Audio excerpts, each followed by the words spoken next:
Hey, Cardinals fans. Hope you are doing well and had a great weekend. Coming to you with my buddy RJ, and we are going to be recapping this recent series sweep against the Giants. Now, we did have an extra special series start outside of just the sweep because for those that did miss it, this was the Rickwood Field game, um, honoring the Negro Leagues, those that came before, helped set the stage for breaking the barrier and integrating baseball. And there are very few times that MLB does these things right, and this was one of them. The broadcast, like, if you missed it live, I encourage you to go back and do whatever you can to try and find as much of it as possible. We're going to try and provide you as much videos as we can, including a extended game film. We normally do the like 3 minute one. This one's going to be like, I think like 8 to 10 minutes. And we're including a few interviews in here as well. So real quickly before we get to our version of the recap, just going to let you guys watch this and soak it in. And it is, of course, an official Major League Baseball game, but it's so much more than that. It is a celebration of Willie Mays. It's a celebration of the Negro Leagues. We got so many things to look forward to tonight. We really do, and these two teams are going to try to play to win a game, no doubt about it. On this night, in this stadium, we honor the memory of Willie Mays and celebrate the original Negro Leagues players, the pioneers. Everybody make some noise. Let's go. Woo. Hey. Woo. Yeah. Yeah. And at this very moment, everybody that's on your feet, stay on your feet. Everybody at home, get on your feet.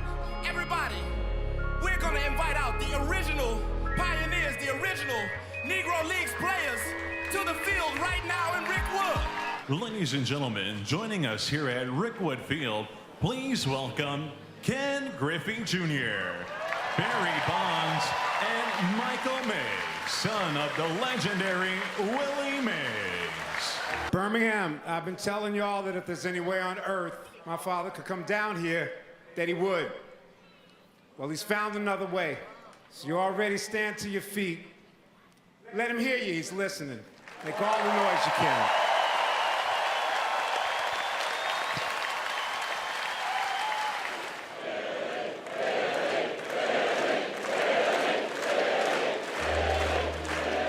Ladies and gentlemen, please welcome Bill Greason. Oh, I have many memories of this place, and it was a tremendous blessing to have a gift from God that enabled you to be recognized as such. Very special night for us, for the Giants, for the Cardinals, for all of Major League Baseball. And we are going to actually play a real big league ball game here. And the Giants, wearing the 1946 San Francisco Sea Lions uniforms, come to the plate. On the mound for the Cardinals, this is Andre Palante, who's gotten a chance with Steven Matz getting hurt. 2 up and 2 down for Palante. Here's Patrick Bailey. Makes this one right side, and the first base hit of the game comes from Bailey. Here's Matt Chapman with a runner on the pitch. Chapman bounces one to the left side. Charging Crawford has it and throws out Chapman. So Crawford handles his first chance at third. Very well done. Here's Paul Goldschmidt, 2 on with nobody out. Goldschmidt to short. Now, boy, sunball there for Ahmed, but he was able to make the grab. Here's Nolan Gorman. Boy, has Gorman struggled. 2 for his last 28. Cranks this ball in the air to center field. It sends Ramos back, edge of the track. He comes up and makes the grab plenty deep enough to bring home the first run of the game. It's a sacrifice fly for Nolan Gorman to make it 1-0 St. Louis. Runner at first base, but 2 down. Donovan has hit safely in 4 straight, 6 for his last 18. He's starting to drive in runs again. His RBI total is up to 33. Here's a high drive to deep right field, and Brendan Donovan, an Alabama native, crushes a home run. That goes over the TV set. The set that they use for the pre-game show, and over one of the buildings behind the right field wall. A 2-run shot for Brendan Donovan for his 7th home run. Oh, I'd love to see the distance of that one. That got out of here in a hurry and just kept going. He is the first Alabama player to play in an American League, National League, Major League game here at Rickwood Field. And how about him going deep? Yeah, again, there will be moments in this game that are moments in regular season games that won't have as big a meaning. I guarantee you, you won't forget home run here at this field. The Giants, a couple of hits now here in the third. And a good chance to get on the board with Elliot Ramos coming up for the second time. This ball's fly the other way by Ramos, carrying pretty well to the wall, and gone! This game is tied as Elliot Ramos sends one the other way in very Willie Mays fashion, smashing a home run to tie it at 3. And that ties this game, his 10th home run of the year. And he does a little shimmy around third, let the beast cook. And that was big boy pop. He's got that elbow pop. He gets it up in the air. Tremendous amount of backspin, and the wind is blowing in right now. Big curveball. Ramos was not fooled. The ball is definitely flying a little bit, and there's evidence of that. This is starting center fielder for the Giants, maybe their best story this year. Legend has it you have one of the longest home runs here. Yes. Truth? Yes. Yeah. Babe Ruth hit one over the stands here in right field, and I hit one over the railroad tracks as well. And I came back here about 3 years ago when I was doing my documentary. Yep. And one of the people that worked still at the stadium was here, and we walked back. I walked back with the kids that worked here, and they pointed out where Ruth hit his, and they said, Reggie, you hit one around here somewhere. I said, well, where Ruth hit his? He said, right here. I said, I hit mine a little bit further. Hits this one pretty far to left center field. It is caught by Ramos, but plenty deep enough to put the Cardinals back in front as Mason Winn scores his second run of the night. For the runners at second and third, that's Burleson and Donovan. Carpenter couldn't lay off. Ball gets by to that backstop that is still not particularly close. And Burleson comes in to score. Those ones heard, right? 2 outs, wild pitch, 5-3. The breaking ball is so nasty, and you see the break on it, and it just eats up the catcher. Leadoff walk. See if the Cardinals can make the Giants pay for that. Swing and a miss from Pajes. And one gone in this fourth. Crawford at first, one away. And 0-2 is a fastball to the outside corner. How about you follow up the 2-seamer that moves away with a 4-seamer that stays right there at 98? That's a wild pitch. Up to second goes Crawford. Sun coming down here in Birmingham as Crawford dances off of the bag too far and wisely tags him out. So Brandon Crawford gets picked off second base. And so we welcome it back here to 1954 television. If you're just tuning in, you haven't lost your mind. TV's not broken. TV's not broken. The antennas, the rabbit ears. 6-4-3 double play. This ball's hit hard to right field. Burleson's going back on it in front of the wall. He's got it. And for fans of modern baseball and the way the game looks these days, we got good news for you. We got color back. With runners at first and second and 2 away. Donovan already has 2 hits tonight. Reaches out and gets to it. Flips it into center field for his 3rd hit of the game. Drives in Burleson. And 3 for 3 for the Alabama native. The Giants, on top of all that, they want to actually win the game, and they're down 6-3. Wilmer has grounded out twice in this game against Palante. Flores smacks the ball into center field. Ciani lays out but can't get there. Runner heads home and will score without a throw. Now the bases are loaded with 1 out. Is lifted to left field. Donovan goes back a few steps, now comes forward. Makes the catch. Soler heads for the plate, and it's a sacrifice fly. The Giants are within 1. Tying run into scoring position. Go ahead run aboard, and the Giants not dead yet. There's a swing and a miss, and that's the ball game. Cardinals over the Giants 6-5. And it started with all the tributes before the game. Gave it a whole Sunday afternoon at Rickwood Field. All right, so as you saw, recapping the game, we got off to a pretty quick start. Alabama native Donovan, soaking in that spotlight and living up to that moment.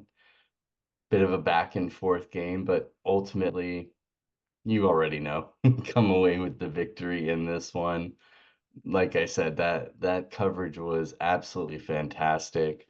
Helsley gets his 25th save, and I mean, it was quite an emotional experience, you could tell, for all those that were involved in, and even the fans at home. We could connect, in my mind. What were your thoughts on this, RJ? Man, I loved it. Honestly, I think you hit the nail on the head earlier. When MLB kind of boofs it sometimes when they do these special event games. But between this and then the Field of Dreams games that they did a few years ago, I think they really knocked it out of the park here. I was a pretty big fan of that inning that they did in black and white, where they did the whole half inning in black and white. I thought was really cool. Got to see a nice little double play turned by Winn Gorman there up the middle, and then a catch by, was it Burly and right? Mhm. It was really cool. Also, they had a pretty powerful interview with Reggie Jackson right before the game started. We'll plug that in here too, so you can check that out. For over a century here. We've been talking earlier about if it wasn't for the Willie Mays, the Jackie Robinson, the Reggie Jacksons, the three of us wouldn't have an opportunity to play. How emotional is it for you to come back to a play that you played with one of the greatest teams around? Alex, when people ask me a question like that, it's like coming back here is not easy. The racism that I played here, when I played here, the difficulty of going through different places where we traveled. Fortunately, I had a manager and I had players on the team that helped me get through it. But I wouldn't wish it on anybody. People said to me today, I spoke, and they said, you think you're a better person? You think you won when you played here in Concord? I said, you know, I would never want to do it again. I walked into restaurants and they would point at me and said, can't eat here. I would go to a hotel and they say, then can't stay here. We went to Charlie Finley's country club for a welcome home dinner, and they pointed me out with the N-word. He can't come in here. Finley marched the whole team out. Finally, they let me in there. He said, we're going to go to the diner and eat hamburgers. We'll go where we're wanted. Fortunately, I had a manager, Johnny McNamara, that if I couldn't eat in the place, nobody would eat. We'd get food to travel. If I couldn't stay in a hotel, they'd drive to the next hotel and find a place where I could stay. Had it not been for Raleigh Fingers, Johnny McNamara, Dave Duncan, Joe and Sharon Rudy, I slept on their couch 3-4 nights a week for about a month and a half. Finally, they were threatened that they would burn our apartment complex down unless I got out. I wouldn't wish it on anyone. The year I came here, Bull Connor was the sheriff the year before. And they took minor league baseball out of here because in 1963, the Klan murdered 4 black girls, children, in 11, 12, 14 years old at a church here and never got indicted. They were from the Klan. Life magazine did a story on them like they were being honored. I wouldn't wish it on anyone. At the same time, had it not been for my white friends, had it not been for a white manager, and Rudy, Fingers, and Duncan, and Lee Myers, I would have never made it. I was too physically violent.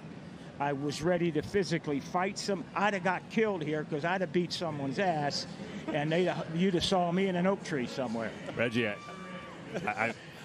I can't even imagine. It's awful you had to go through that, but appreciate you sharing the rawness and the honesty of it with our audience. I mean, really, we love you, Reg. Yeah, thank you. Quick history lesson right there. That's a great history lesson. You. Reggie Jackson telling us all about it, preaching. Wow, that's unbelievable. The great Reggie Jackson, the Hall of Famer, joining us here, and we've got more to do.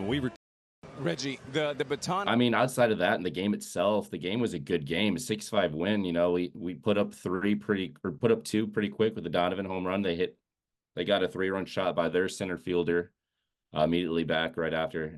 We also will be remiss to mention that Willie Mays sadly passed away a couple days before this game, so they had a nice ceremony for him. It was pretty cool to see the Giants center fielder hit a bomb too. So even though, I mean, that's the thing about baseball, right? Like it's hard to not like be sympathetic and like romantic about baseball because stuff like that happens seemingly all the time, and you won't find that in other sports. So I did want to mention Kloffenstein got his major league debut in that game also. So that's a heck of a game to get your debut in. And he did have a clean 1-2-3 inning. So that's pretty cool to see. Helsley, of course, made it interesting again in the ninth, as he typically does most of the time these days. He gets the job done every time, but like, would like to be less stress in those one-run games. But yeah, like everything about it was awesome. Like the interviews are great, the in-game interviews are great. The way they broadcasted was awesome. Like you mentioned, the black and white, and just the field looked amazing. It felt very baseball, right? Like it felt like old school, gritty, hard-nosed baseball. But yeah, the whole thing was a treat, really. And you got a great game too. Like I said, 6-5. It was interesting just about the whole time, back and forth. Yeah, it was awesome.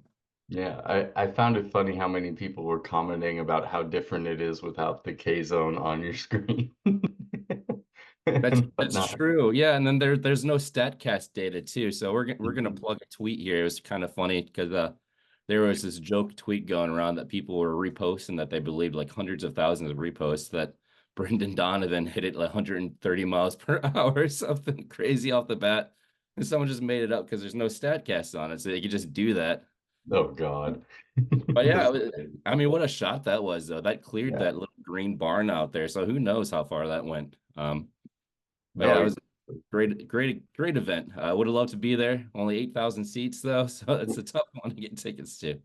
Yeah, and prices for it went crazy high. But yeah, you mentioned obviously Mays passed shortly before. His son had mentioned that with his deteriorating health, he wasn't planning on making this event to begin with. So, you know, he kind of felt like this was his dad's way of making sure that he was getting here. And like, you know, Willie loved this game. If you just listen to that man talk for even 10 seconds about it, like you knew that he loved it. And gonna throw in a 3-minute clip here of them talking to Bill Greason, fellow player who, you know, was already in the league when Willie was coming up as a kid. So love this interview with him. Gonna let you guys watch this as well real quickly. Reverend Greason, that first pitch was outstanding. The ball is going to the Hall of Fame. I was wondering, what kinds of memories are you experiencing being back here at Rickwood Field? Oh, I have many memories of this place because we were the only team that played here other than the white team, and it was a blessing to have been a part of such an experience that we had here. Willie Mays was your teammate in 1948. You were his mentor. He was 17 years old. Yeah. What could you tell us about Willie when he was that age? He was a determined young man. He had the gifts, the talent, and he was so sensitive to listening to those who were older than he was. It was a tremendous blessing, and we turned out to be real close, brothers like brothers, and everything worked well with us. Reverend Gleason, when you guys traveled in the Negro Leagues, people today probably cannot comprehend how difficult it was. What was it like traveling back then in an era of segregation? Once you make up your mind and see what's going on, know you can't change it, so you adapt to it and make the best of it. And that's what we did. We didn't worry too much about segregation, because when we get to the ballpark, we put that uniform on, go out and play, come back, change, go. And that's the way it was with us. We didn't allow segregation to stop us from playing, from using our talents and gifts for what we were there for. And it was a tremendous blessing to have a gift from God that enabled you to be recognized as such. You were the first black pitcher for the St. Louis Cardinals. What does it mean to you to be here tonight, seeing the Cardinals play on this field? Oh, it's a tremendous blessing, and to be here, to see this team play, it's good, because it was not like that when I went to the Cardinals. Eddie Stanky was the manager, and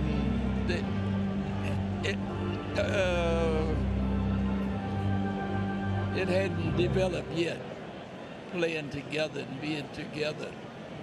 But that's the way it was with us. And I was taught from a young age to know who you are, not worry about other people if you can help them.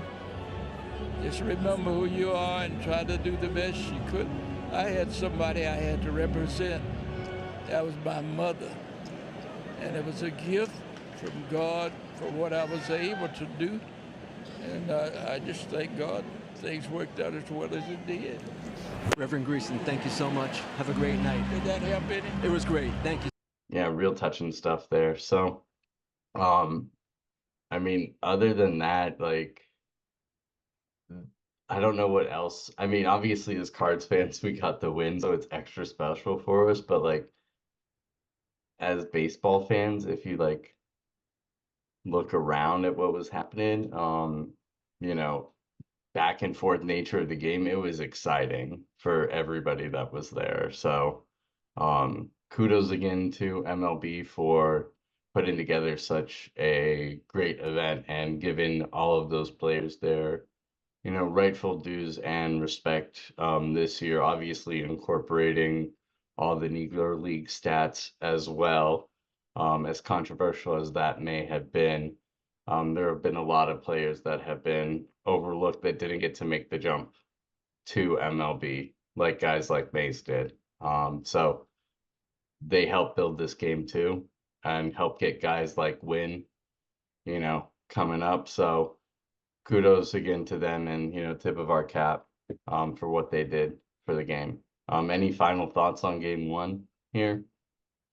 The game itself, not so much. Like, I wish MLB would do stuff like this more often because, like, to be extra corny about it, they did kind of knock it out of the park with this. It was probably the most enjoyable game. Like, aside from the game itself, just watching baseball, the most fun I had all season with it. So it was Nice. really good. They did a great job with it.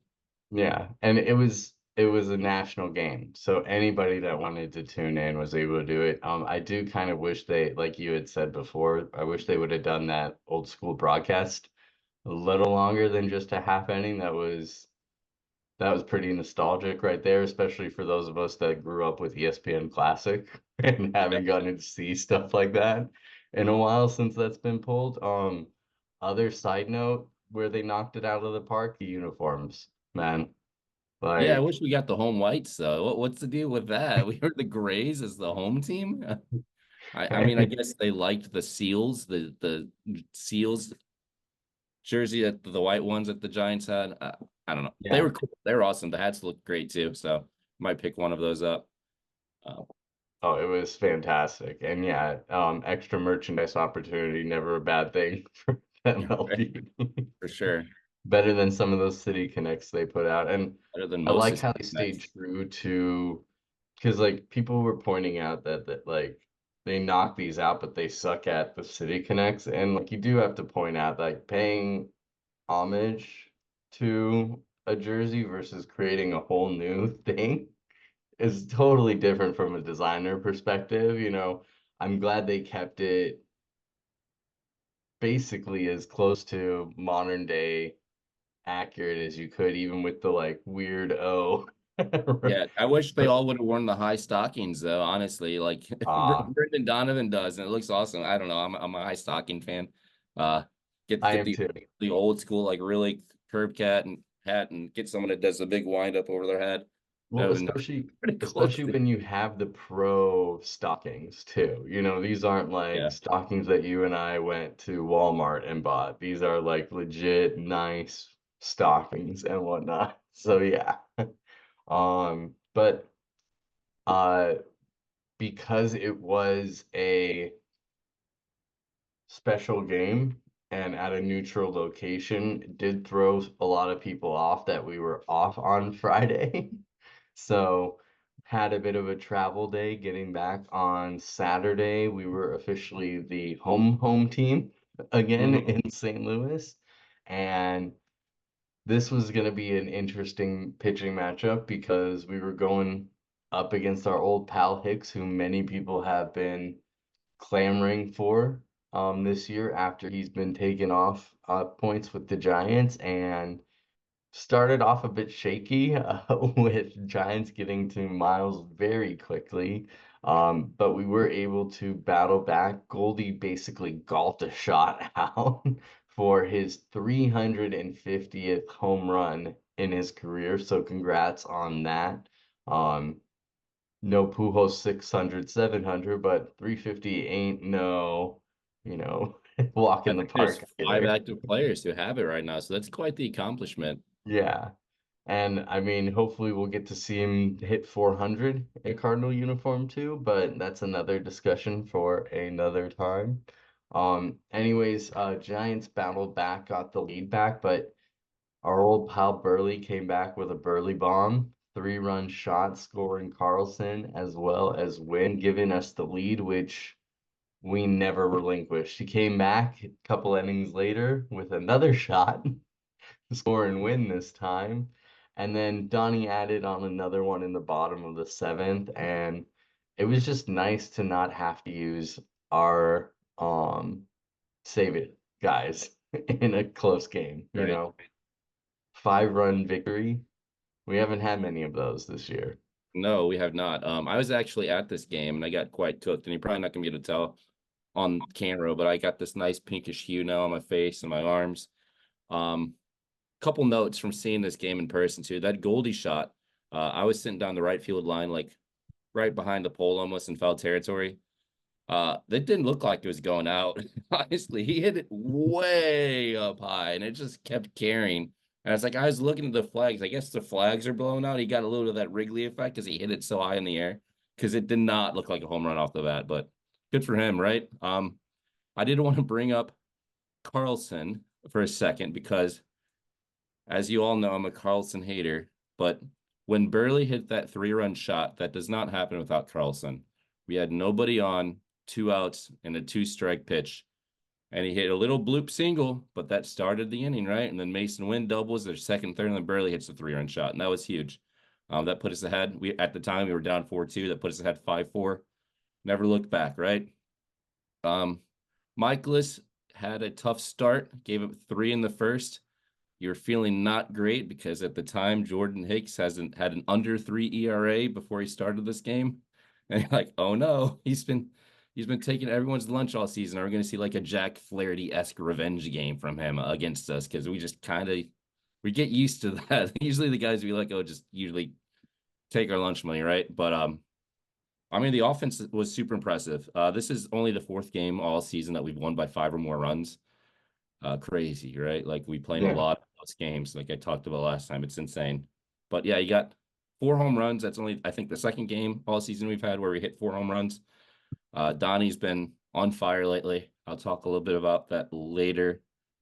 But yeah, as you mentioned, it was nice to not be able to have to like eat our better arms in the bullpen, right? We used Fernandez, who I think should be starting to get some of those opportunities, especially with Kittredge and Romero kind of teetering a little bit. But yeah, it was a great team win all around. You would have liked to see Michaelis get the quality start. He got the innings. He only gave up 1 more run after the first. So he did settle down quite a bit after that rough start. So good on him, because that could have really blown up and put us out of it early, but it didn't. So that's really I got all on that game, like all together. Like good team win, right? So bless you. I did want to also call out everybody that's been watching right now while we've been trying, and it's already gotten to see it, but the slick play that Nato made, that double play in the game, like that ball, I think I read was over 103 off the bat. Just that line shot. And I mean, for everybody that's been down in him, yeah, I mean, playing third's tough. It seems like balls always end up your way, and they're usually trick plays and whatnot, but the man still has it ultimately. He is a consummate professional, so I'm looking forward to the rest of his time here and, the continued web gems like that we're going to get. Yeah, there is a game note on him though. He did get removed with was it like a bruise or something. So he may or may not hit the IL, but not for long. There's nothing serious going on. And I think that might be better off for him. He might need a few day reset too to kind of get his mind right with at the plate too, because the defense is still there. You just would like to see him some more power since he's sitting in the middle of the lineup. No, agreed. And yeah, they did pull him. They had it down as like left forearm discomfort or something like that.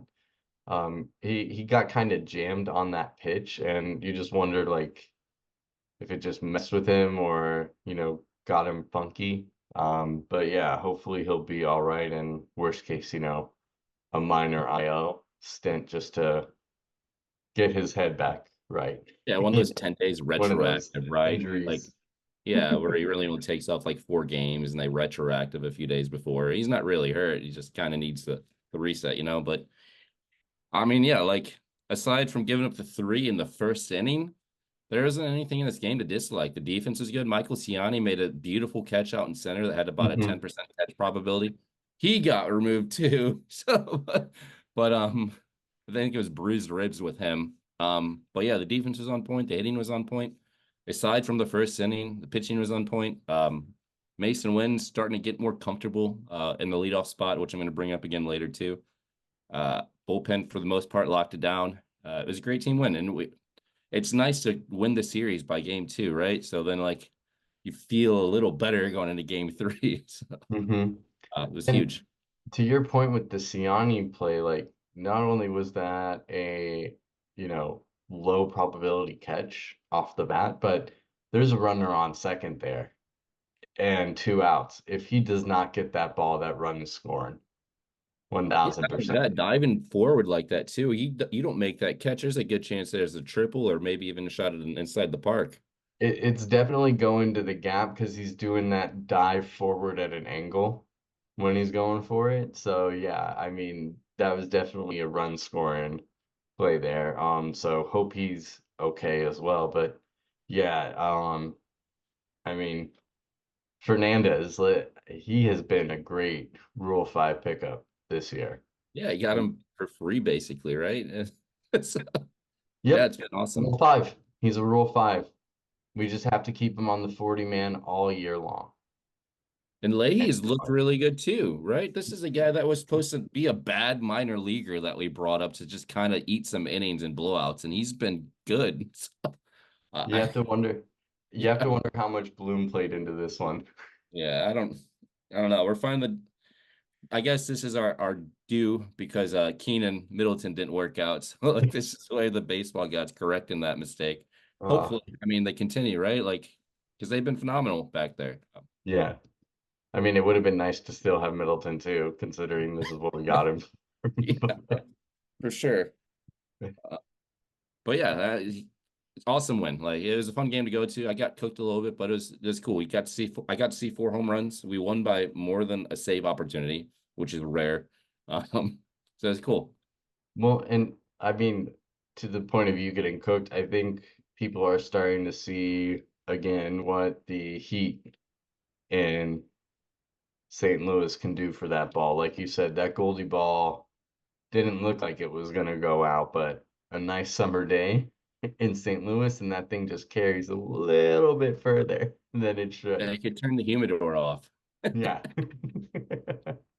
Awesome. So let's head on into game 3 then, where we've got our ace, Mr. Sonny Gray, on the mound on a nice sunny Sunday. And I will argue to the ends of the earth with anybody that claims that this man is not an ace. He has been fantastic, and for the price that we got him at, an absolute steal, to say the least. So kudos to Mo for jumping on that before the market had set, and tip of the cap to Sonny for wanting to come here and not dilly-dallying or dragging his feet and trying to run up price like he probably could have coming off of the year he had ultimately. And it was nice too because the offense spotted him early as well, and so he was just able to work. And it's great too because we did it without a home run in the first. You got Burly singling to score Mason. You got Donny hitting that little ground roll double down the line to score Burly, and then Mr. Matt Carpenter on his minimum contract from Atlanta He with a just fisted it single. out there, right?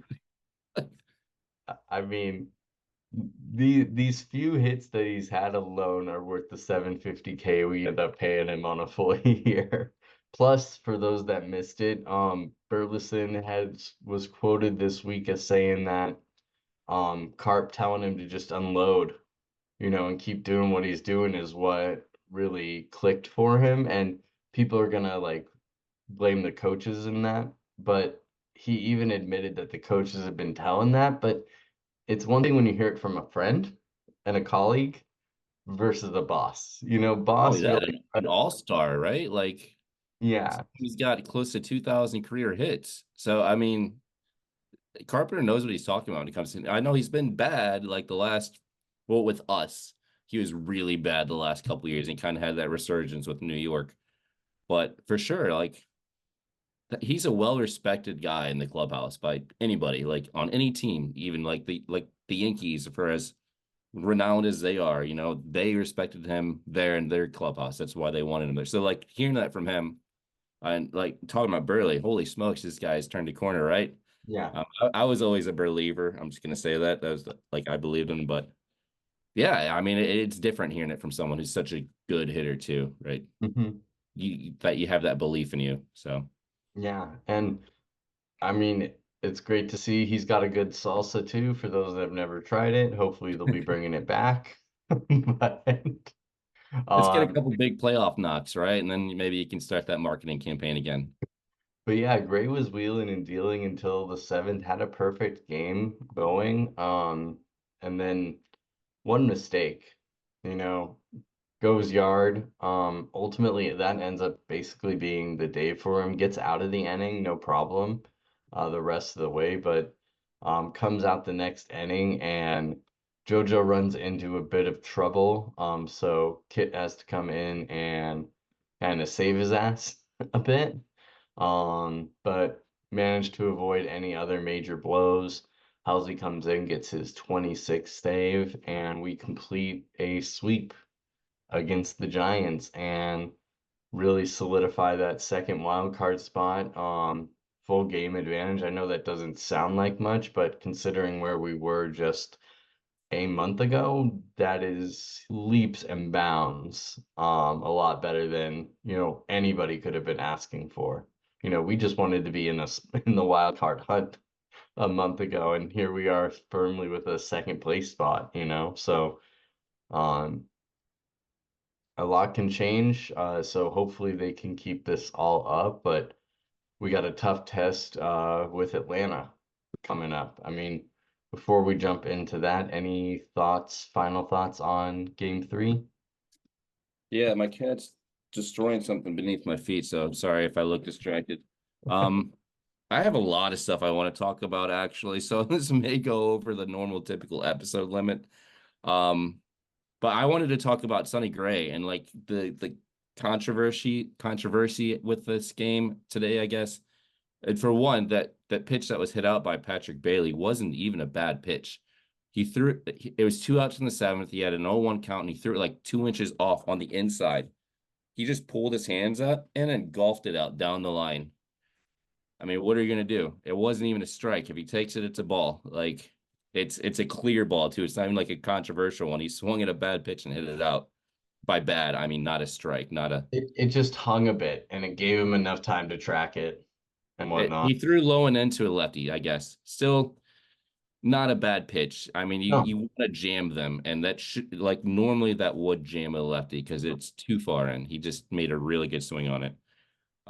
Secondly, he was only at 80 pitches when he came out, so like that's the controversy, right? Like this is, I guess you can make the argument both ways, but I'm going to play devil's advocate here and say that, hey, man, this is your ace.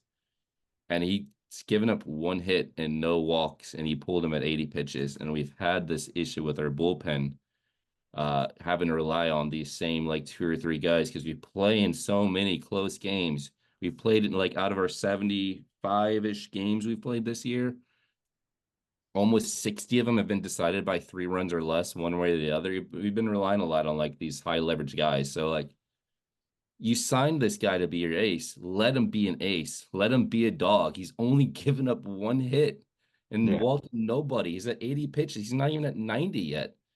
At the worst you can do, or I guess like worst case scenario, you put him out in the 8th. Say he gives up another bomb, right? Now you're looking at a 4-2 game. Whatever. Then you can maybe pull him. Have someone warming up. I just don't understand the decision to like immediately yank him after 1 hit. And this is your number 1. So yeah, I really, and interesting. that frustrated me mid-game because like I get it's a hot day, but he's getting breaks in there and like I don't need him to go out there and throw a complete game after that point. By the time the perfect game's over, okay, now we just need you to eat a bit more time, but like he was breezing through that game. None of those hitters outside of the one that the home run came off, none of them looked good. Katie even made a mention of it, and a few other people had that like he had batters off balance all game. So like the fact that you're gonna pull him after he's only got 1 hit, like what if he still has the perfect game going? Are you pulling him? That's the only difference there, right? Is Yeah, that like if he's got the perfect, he's going to go out in the 8th, right? Like you wouldn't pull him then. And yeah. And I don't want to criticize this kind of stuff because this is like ticky-tack stuff, especially if we win. But the week prior, we had Lynn throw almost 100 pitches and he gave up like 6-7 runs. So like you're being very inconsistent with how you're doing this, right? Like almost a week ago, Lynn clearly didn't have it in a game we were close. And you threw him back out there anyway, just because you wanted to get the pitch count higher and you wanted the innings. But when it comes to your ace and it's not as close and he's cruising to then pull him early, you're sending mixed messages, right? So like I don't, unless Sonny Gray specifically asked to come out early, it doesn't make sense unless there's something behind the scenes that we don't know about. But even if it is Sonny, that concerns me too. And like again, nothing against the guy. I have been defending him all year since we signed him because I thought he was a great guy. I still think he is. I still want him on this team. And it's just if he's pulling himself there and he's like, I can't go another 1 or 2, and he's not innings, to be clear, batters, you know? And like people may be like, oh, that isn't that much, but when you're playing 160 games, if even 80 of those end up being close games and you can take 1 or 2 batters away, that saves at least a couple, 100 pitches that your relievers are having to throw ultimately. If And you're not only assuming that, like a 4 to 6 pitch at bat on average. we've seen the evolution of how postseason baseball is too, and how important it is to have a lockdown bullpen. I mean, look at the Rangers just last year. They were missing DeGrom, they were missing Scherzer. It was their bullpen that won them the World Series, right? So like, you don't want those guys to be cooked by the time you get there. So like any extra help you can get for the bullpen or innings you can save for them for the end of the year for the playoff push in the playoffs is huge. Yeah. Because that's when you really shorten games, right? Like, because the playoffs are ultimately the goal, right? And you want to win there. And like, we have the guys in the bullpen, I think, if we make it to really shut down the opponent. And you don't want their arms to be falling off by the time you get there. It doesn't make sense to me. I'm going to cry and whine about it and sound like a little baby on the pod, but I don't get it. And like to your point, and I said, unless Sonny Gray asked to get up to take himself out, I don't understand. From Ollie's perspective, I was talking about Ollie's perspective. It doesn't make sense for Ollie. But on the other end, like you were saying, if Gray's asking to be, and this would be multiple times this year where he's being asked to be pulled pre-90 pitches, as great as he's been, he kind of really don't want to see that mentality from your ace, right? Like you want to see more like a Max Scherzer, give me the ball, you got to pry it out of my dead hands, like type.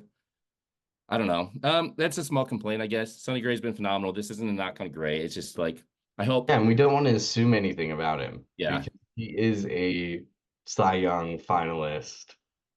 Second, yeah, last year, right? On the Twins. And the Twins get over. He had such a good year on the Twins that he finished second in Cy Young because they're constantly overlooked too. You hope that maybe it's just he's trying to save himself early in the year for the end of the year.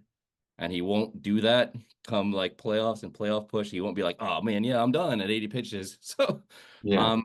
but that's just a small complaint, I guess. That's the controversy of Game 3, which you can't really complain about anything else, right? We won 5-3. Kudos to Brandon Crawford too, because he ever since I told him he's not good and he sucks, he's been good and he hasn't sucked. It's funny, right? Yeah.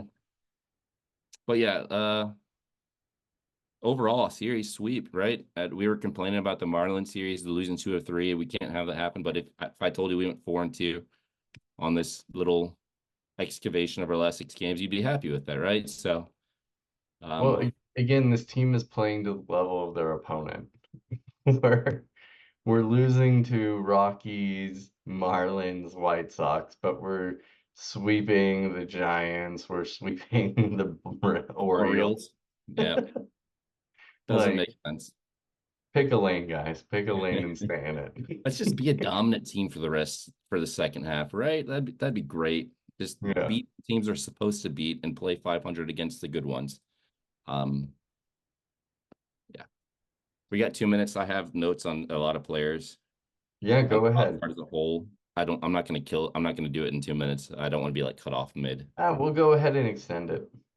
Okay. Cool. Yeah, I did want to highlight like I guess our young nucleus of this team now, Burly, Winn, and Donovan. I don't know how I forgot Donovan there for a second. I was looking at the hair in my head. It's like Bader. No, it's not Bader. It's Donovan. But yeah, how about Donovan this series, right? Game 1, 3 of 4 home run, double, 3 RBIs run. Game 2, 2 of 4 home run, RBI run. Game 3, 1 of 4 double RBI run. He scored in all 3 games.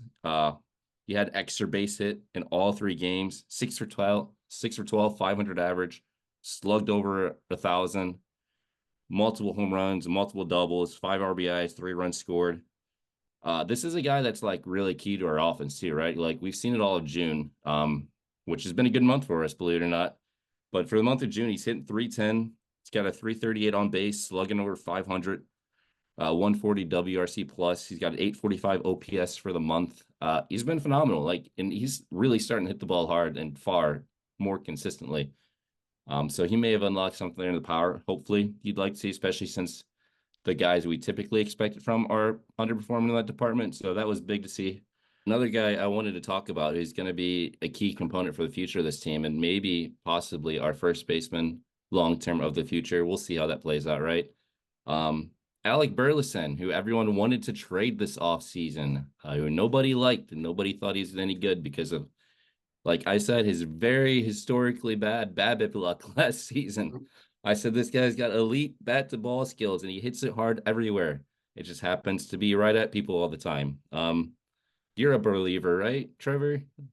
I mean, you don't get rid of guys who can make contact with the ball just because this is one of those times where the eye test needs to be put to place because if you just looked at his stats from last year, you'd be like, oh, this guy sucked. Get rid of him. But if you watched anything, you'd be like, oh shit, he literally just hits everything hard and it goes straight to somebody, no matter where it's hit, somehow. And credit to Ollie too, right? He always told us that, like, he believed in Burleson. They loved the bat to ball skills, which I agreed with. I don't agree with everything on Ollie. Neither do you. We've criticized him when I felt like it's been fair.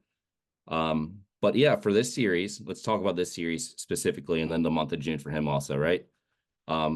7 for 11, 2 home runs, 7 RBI, 7 runs scored. He hit 636 in this 3-game set. It's crazy, right? You have 7 RBI and 7 runs. We've had 3-game stretches where we couldn't score that many as a team. So, but yeah, I mean, for the month of June, he had a slash line of 278, 321, 570 slug, 891 OPS for month of June so far, 151 WRC plus, 7 home runs, 14 RBIs. He scored 17 runs hitting out of the 2 spot.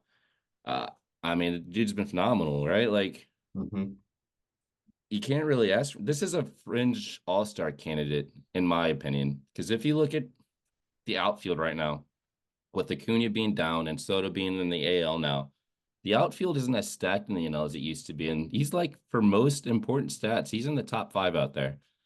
He's going to get overlooked because outside of us, no one really talks about him at all. But us Cards fans, that is, me, you, and the Cards Nation.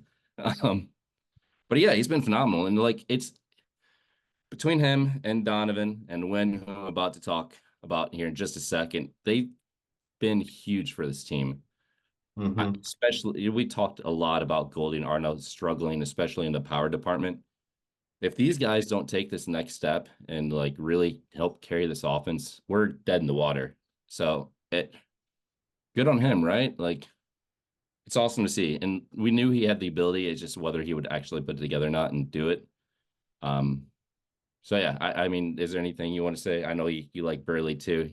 I mean, I'm just glad he didn't change his approach. A lot of guys would come up against that type of failure and be like, oh, it's something I'm doing that's wrong, instead of doubling down. And again, whether that's because Carp in his leadership role, pushed him to double down and whatnot, or it was just him being stubborn on it, kudos to him, man. Like, again, when you can make contact with the ball in a league where a lot of people whiff a lot, like, that is a valuable skill to have ultimately. And it's just good to see him having some success. And I know we talked about player development a couple months ago on one of the community mailbags, and like, for those that question our ability to develop players, again, I'd argue we bet on the wrong horses quite a few times, giving extensions out to guys like DeYoung or Carp before they were like true proven guys for multiple years. But I mean, if you look, Burly's from us, Donny's from us, Helsley's from us, Winn's from us, Gorman is ours. Like, we are an entire team of Cardinal picks and developed guys right now, basically, that are Carpenter was us, like who you just mentioned. I mean, outside of Goldschmidt and Arenado, most of our team is developed within, whether we traded for him as a minor leaguer or like drafted and developed them completely ourselves through the whole way. But yeah, he hit the net. And this is a guy that was a former top 100 prospect too. Like, the people who like do this for a living saw like the elite bat to ball skills before he was even drafted. And that's something, like I said, we all knew he hit the ball hard everywhere. So like you mentioned, I don't always say, oh yeah, just do the eye test because I'm a data analyst. I like to look at the numbers and dive into that stuff. But even then, like, if you're hitting at 102, 103, 104 for out, and you went 0 for 3, and you're like, dude, this guy stinks. Well, yeah, he smoked it at 3 different players. They just happened to hit it to the wrong spot, but we're as seeing those an drop in analyst, I have to imagine you're like looking at the points and you're being like, this is an anomaly on the scatter plot. For sure. Like, he had historically bad, and for those who don't know what BABIP is, I should probably like just not assume everyone knows, because I'm kind of a dork. It's batting average on balls in play. His was like near 200 last season. And to clarify, that means any contact, foul balls, all that stuff. Like, if you're making contact and it's resulting in an out or a hit, it is counting towards that. So yeah, pretty much anything but walks or strikeouts. So more times than not, you put the ball in play. I don't want to say more times than not, but you put the ball in play pretty consistently, especially as hard as he hits it. You're not usually going to end up being or having as bad of a season as he had last season. So nothing's changed from either. He's got the same exact approach from last season. He's just not unnaturally unlucky again this year. So yeah, that's awesome. Like, you love to see it too. And the power is kind of coming around also. Hopefully with the weather getting warmer here in St. Louis too, we'll see some more of that, because we need him. We need him for sure. Like, especially if Arnau's going to be out again for any extended amount of time. We don't know. I don't think it's going to be much of an IL stint if there's one at all. Yeah. Goldie's definitely got the age-related regression. I think we're kind of at the point now where we just can't deny it. Even if he has a good season still, you can look at it at the end of his year numbers and like, yeah, he's regressed because he's just gotten older, and that's fine. But this is where we need these kinds of guys to step up and replace that production. And you're glad that we got it because, like I said, we'd be dead in the water without it. So Exactly. But how about our leadoff hitter, right? Our newly minted leadoff hitter. I'll let you start off with Mason Winn and like your quick analysis of him. I mean, uh, kind of similar to Burly. Like, this is one of those kids that struggled a little bit last year and could have easily gone and changed his approach, but he is stuck as a line drive hitter. He has the ability to hit power. Anybody that's followed him in the minors knows that he can rake and take it deep if he wants to, but he's focusing on making good, solid contact and taking it wherever the pitcher is taking him. If they're throwing him outside, he's trying to drive it to right center, right field. If they're going inside, he's trying to pull that, go to left, left center. And that's a great approach. And he's also using his speed to take extra bases. Like, everything about how he's playing right now, you've got to love it. And I mean, there's the occasional error, but again, that'll happen. He's just got to learn to eat some of those throws and realize, like, hey, I can't always gun somebody out as much as he normally can. It's not Well, always you the want him to right. believe he can too, though, right? So like, that's the thing. Like he plays with a little bit of that swagger and confidence, which I think ultimately helps too. So Mhm. but yeah, you hit the nail on the head. Like this is a guy that we talked about last year, not me and you, because I think we've watched enough baseball to not call someone a bust after a short, small sample size. But other people were. Like this guy, this is another one that didn't work out, right? Another top prospect that's no good. But Another that's person we can't develop. yeah, right. That's kind of the advantage of coming up at the end of the year though, and kind of getting your feet wet, especially in a lost season like last season was. So now he had the entire off season to know what he needed to work on. And that's exactly what he did. And like he's flourishing. He's just a tick under 300 now. He's at 299. But yeah, for this series, I should probably talk about how he did, right? 5 for 12, Probably. 5 for 12 with a walk. So he had a 500 on base in that 3-game set. 5 runs scored. He had an RBI. He had 3 doubles, which is big out of the leadoff spot, right? Because if you lead off the game with a double, like he did one of those games, now you don't even need a hit to score. And that's like ideal for a leadoff hitter, right? So Yeah. he had a double in each game.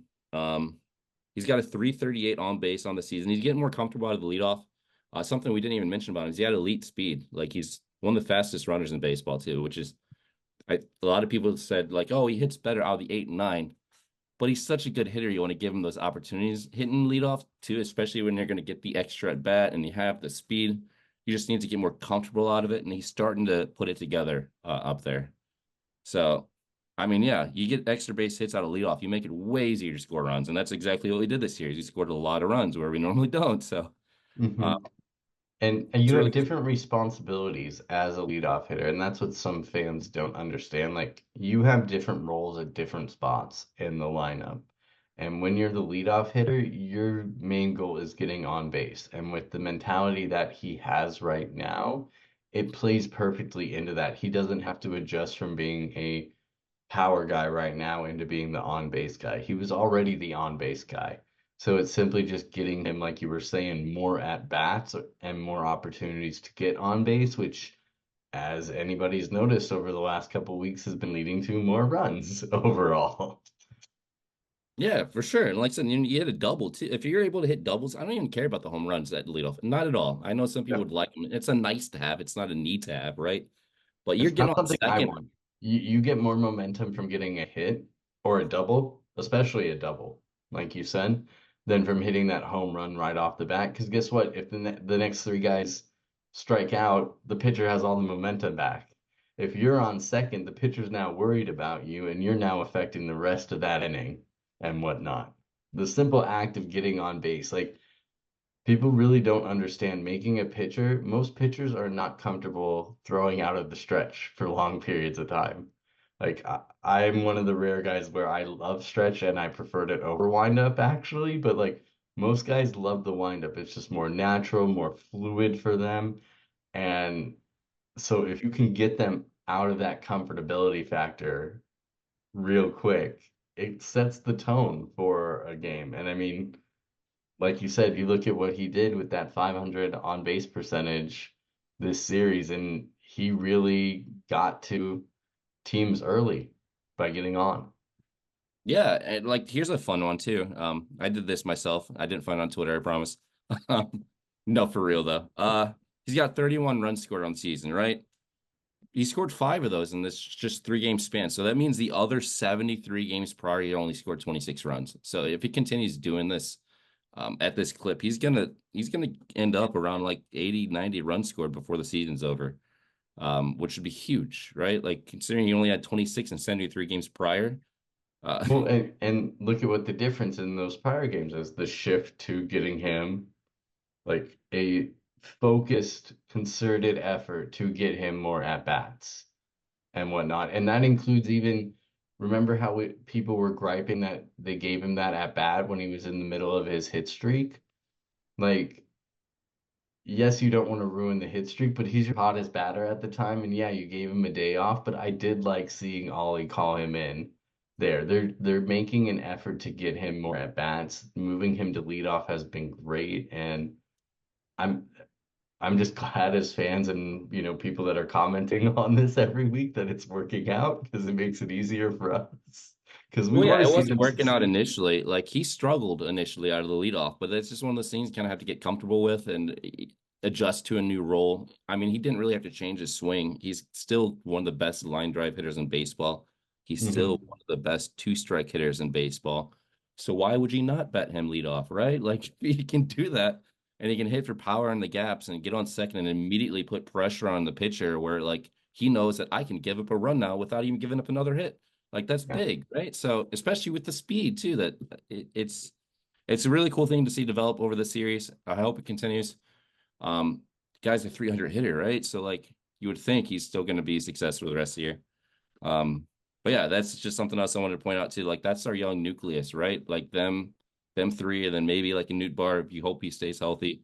Knock on wood, it's not another O'Neill situation there.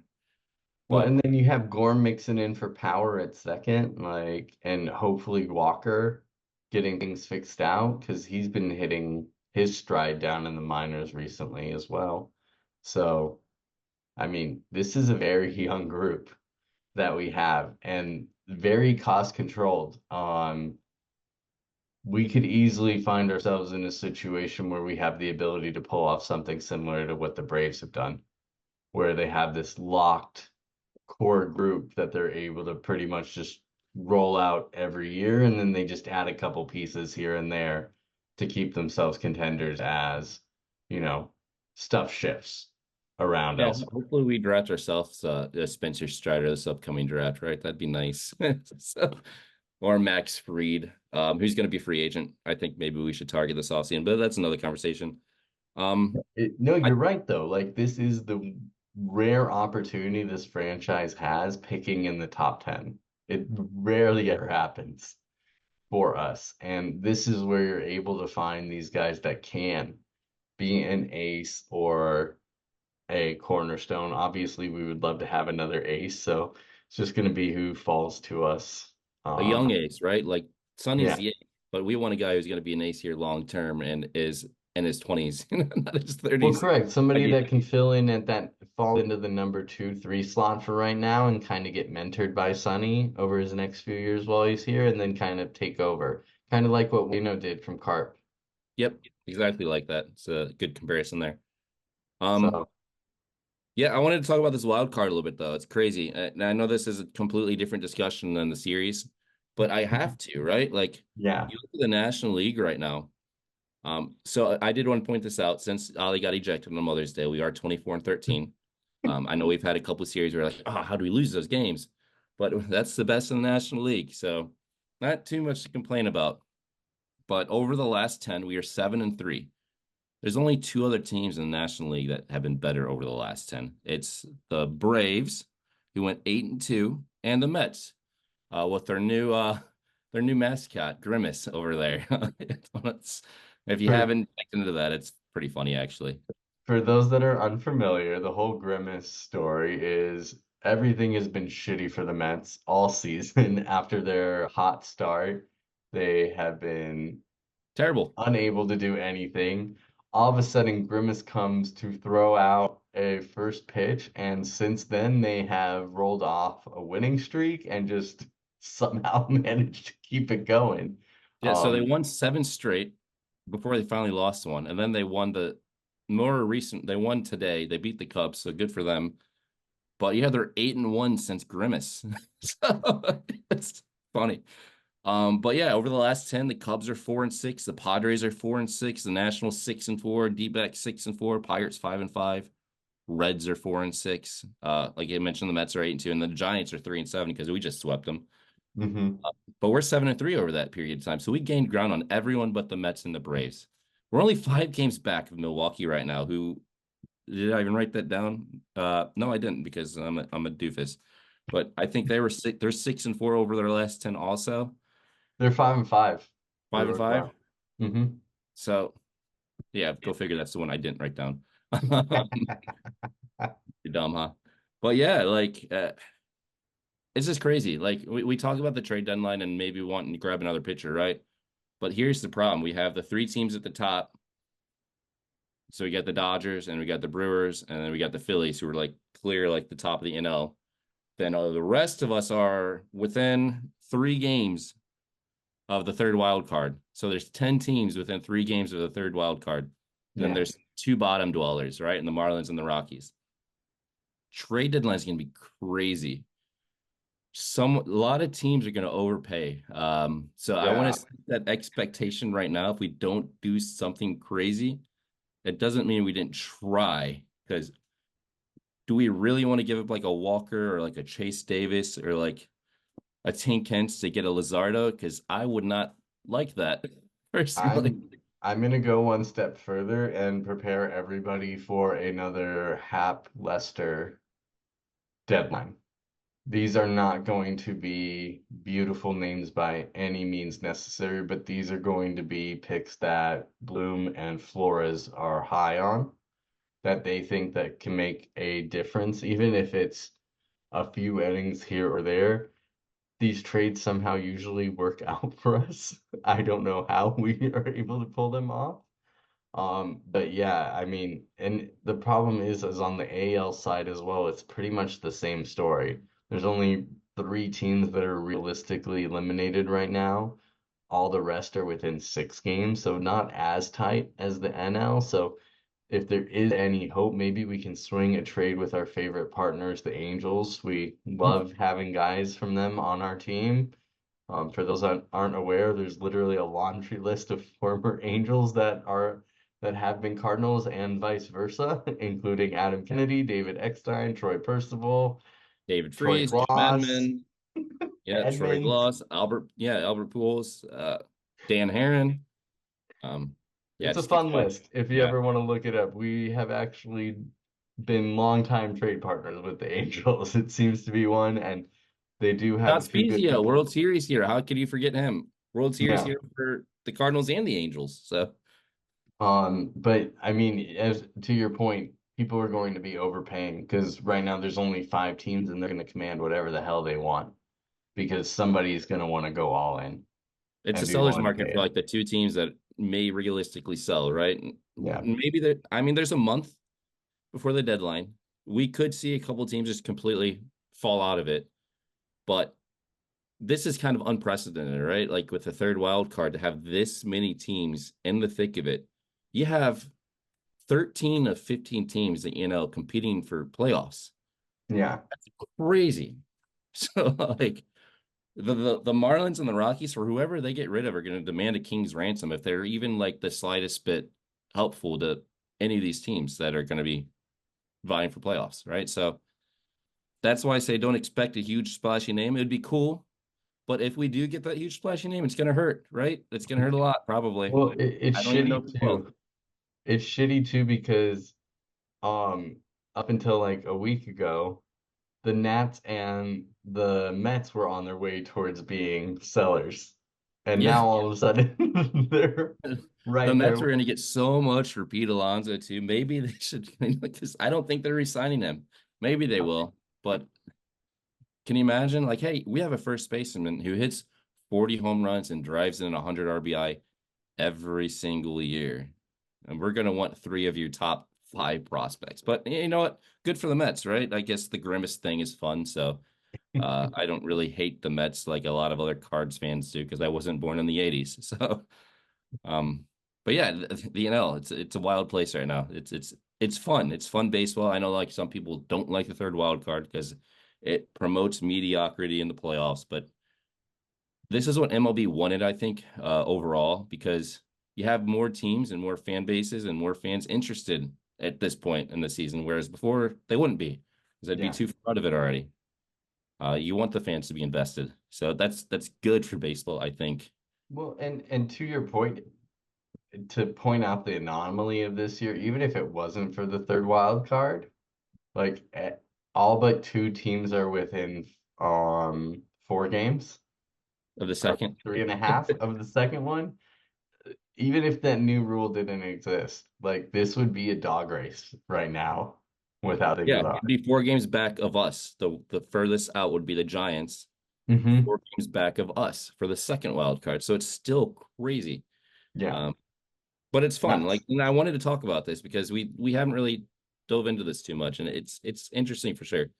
But yeah, like ideally at the trade deadline, we would probably need ideally we would want a co-ace type pitcher, but that would just kill our system considering how competitive the NL is this year. But I guess best case scenario, right? We need the innings for sure. We can't keep doing this 5th starters. Who is it? I don't know. I guess we'll find out.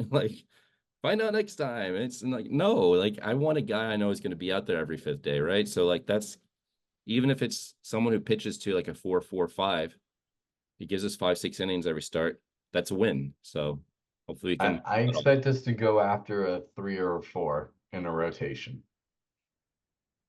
Hey, even that would be a big win.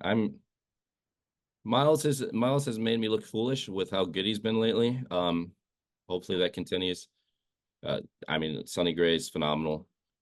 The only small thing is the pitch count thing, which we talked about. We need 4 pitchers. We need 4. 5-man rotation doesn't mean shit come playoffs. We need 4 guys. Sonny, Miles, please not Mats.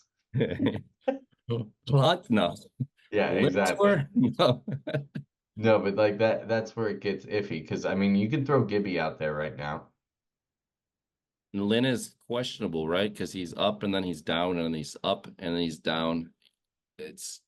Lynn is a guy, if it comes to the playoffs, I'd prefer Lynn kind of like Matt's coming out of the bullpen and get a 4th guy for that. So that way it's Miles, Sonny,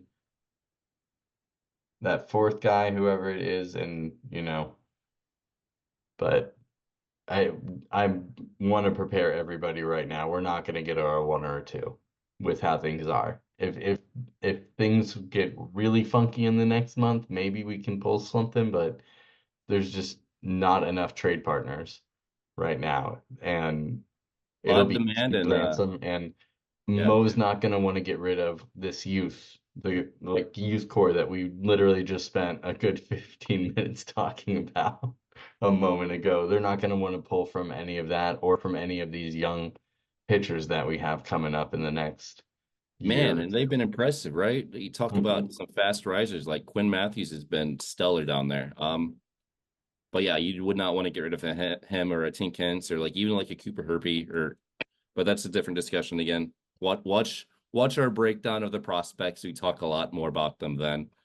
But yeah. Don't expect too much from the trade deadline. I don't mean to sound like the Debbie Downer. It's just there's not enough sellers and there's too many buyers, right? If we were to get something big, it would hurt us a lot in the near future and in the long-term future. And I don't think any of us wants that. But then again, I guess baseball is funny, right? You could get surprised. And we could grab like a Jose Quintana type like we did a couple years ago, and he could turn into a #1 playoff starter like he did for us. You never know. It's funny, right? Those things work out. I guess the last thing I kind of want to talk about, and then because this has been an extra long episode, sorry for keeping you guys. There's a lot to talk about over the series. Willie's coming back soon. Tommy Edman is taking swings. Lars Nootbaar is taking swings. we've seen how much. I know Herrera's kind of on the IL now, but even prior to that, Pajes has been getting the majority of the starts at catcher.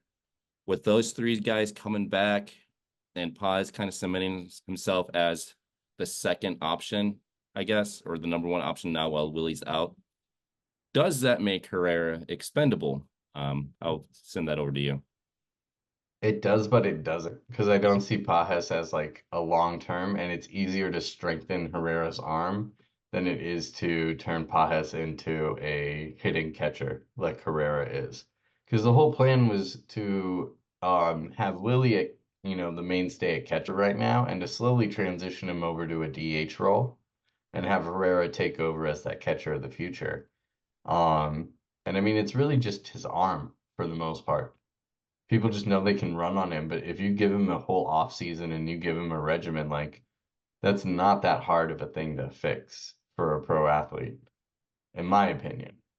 You know, Well, to it's me, not it's like we're not asking him even. to get speedy. Yeah, right. To me, it's not even the arm. It's the pop time. Like, because Bernie did a whole article on this. Kareem at Alberto's talked about this quite a bit. His arm's pretty league average, which, not great, not bad. League average is the league average, right? Pretty middling. It's his pop time. He's got a slow release. He's got a slow transition. I think that's something that can be worked on. I've always said that I view Herrera as our catcher of the future because it's hard to get a catcher with that good of a hit tool. I know we Mhm. already have Contreras, so we're like, well, we have Contreras. Yes, but he's got only 3 years left after this. So, and he may transition to DH, he may transition to first, especially after getting his arm broken catching. He's just too good of a hitter to like risk getting hurt like that again, right? Yeah. So it's hard to find catchers of that kind of hit tool. He was hitting close to 280 before he went down. Like for a catcher, it's pretty phenomenal, right? So it's been something I've seen discussed, so I wanted to bring it up. And like I said, those three guys coming back too, I think will only be a boon to our lineup. We talked about how much it struggled for most of the year, but having Mhm. those three guys back, I think will be huge too. So I just kind of want to make that small little point. Uh, Willie's a dog, right? Like he's coming back sooner than we all expected, which is cool. We like that mentality. That's the kind of mentality we were just talking about. You want to see out of Sonny a little bit. So hopefully it's there, and he's trying to preserve himself for the stretch run. But yeah, exciting stuff right now for the Cardinals, right? So Yeah, it really is. fun series, lots to talk about. Yeah, and I mean that leads us in before we go. We have this 3 game stretch right now against the Braves coming up, but to be clear for those wondering, it's actually finishing off the rest of this homestand that we've been on, which technically includes the Rickwood Field game. But yeah, we have got the Braves and then the Reds, so 2 very important series to finish off the month of June, and especially since we're chasing the Braves for that first wild card now that we're in the second one, this is a pretty big series. Any games that we can gain on them and kind of had our lead on that second wild card are going to be very important and whatnot. So real It's a good important like to see. measuring stick test too, right? Because as I mentioned, the Mets and the Braves are the two hottest teams in the NL right now. So like this is like a good gauge to see how if what we just did against the Giants is like more real or fluky. I True. don't think it's fluky, but we'll see, right? The Braves are a good team, and they've had their struggles this year, and they're missing Acuna, but they're still a good team, right? Yeah, So we'll see. they are still a very good team, that's for sure. But yeah, I mean that pretty much does it for all my thoughts on, you know, the series, the youth core, and what we have to look forward on. Any final thoughts from you, RJ? No, 4-0 in the City Connects, right? Or is it 3-0? 3-0, 4-0. 4-0. Undefeated. Undefeated. Defeated. Beat up 4-0. And they're growing on me. Maybe it's just because they keep winning in them. Nope, still But not getting one. I hate how cheap it looks. I still wanted the pizza uniforms. Don't get me wrong. But hey, man, it looks good when we're winning, so I'm not going to complain. Yeah, like you said, the Braves and the Reds. So uh, we'll be back after the Brave series and hopefully with some more good news, right? So that's all I got for today. Awesome. Quick reminder, our prize winner, Mr. Ryan McCarthy. Please, we are still waiting for you to contact us. Now, don't want to rush you, but in fairness to everybody that is subscribed and active as well, we are going to give you until the end of July to reach out to us. Heaven forbid if we have no luck connecting with you, we will end up redrawing, but fingers crossed you did win this fair and square, my man. So hopefully we can get in touch with you and get that bag your way. We still have no idea what is inside that, and it is killing the hell out of our Oh yeah, it's still sitting Which- next. And we've seen you comment before. We know you're there. All right, can you just answer, man? I keep calling and like nothing. Straight to voicemail. But yeah, so pretty much does it for us. I'll also be on the lookout. We are going to be doing an unboxing video of the alternate cap that I got. It's one of the fitted ones, so I'm going to be dropping that later this week as well. But yeah, thanks for joining us for this extra long episode of Birds on the Blue Note. Hopefully you enjoyed your time with us and you enjoyed the clips of the Rickwood Field game. And we will see you all next time. Have a great one, everybody. Take care.